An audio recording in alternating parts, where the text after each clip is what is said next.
নমস্কার। আজ 25শে বৈশাখ, বাঙালির আবেগ, সংস্কৃতি আর চেতনার ধারক বিশ্বকবি রবীন্দ্রনাথ ঠাকুরের 165তম জন্মজয়ন্তী। আজকের ভিডিওতে আমরা আলোচনা করব কবিগুরুর জীবন এবং তার অসামান্য অবদান সম্পর্কে কিছু জানা ও অজানা তথ্য। চলুন শুরু করা যাক। বিশ্বকবি রবীন্দ্রনাথ ঠাকুর, তার জন্ম 25শে বৈশাখ 1268 বঙ্গাব্দে কলকাতার জোড়াসাঁকোর ঠাকুর পরিবারে। তার পিতা ছিলেন মহর্ষি দেবেন্দ্রনাথ ঠাকুর ও মাতা সারদা সুন্দরী দেবী। 1910 সালে প্রকাশিত কাব্যগ্রন্থ গীতাঞ্জলির ইংরাজি অনুবাদ সং অফারিং এর জন্য তিনি বিশ্বজুড়ে খ্যাতি পান।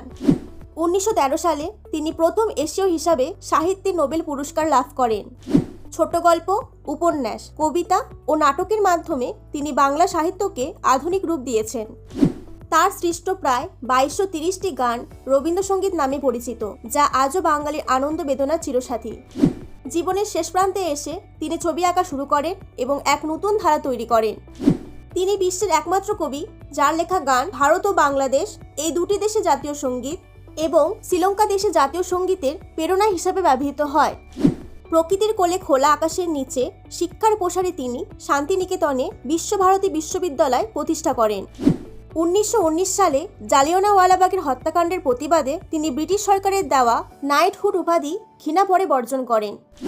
রবীন্দ্রনাথ ঠাকুর আমাদের চিন্তা ও মননে চিরকাল অম্লান হয়ে থাকবেন। ভিডিওটি ভালো লাগলে শেয়ার করুন এবং কবিগুরুর জীবন দর্শন সবার কাছে পৌঁছে দিতে বুদ্ধিমান চ্যানেলটি সাবস্ক্রাইব করুন। দেখা হচ্ছে পরবর্তী ভিডিওতে। ধন্যবাদ ও সকলকে জানাই শুভ রবীন্দ্র জয়ন্তী।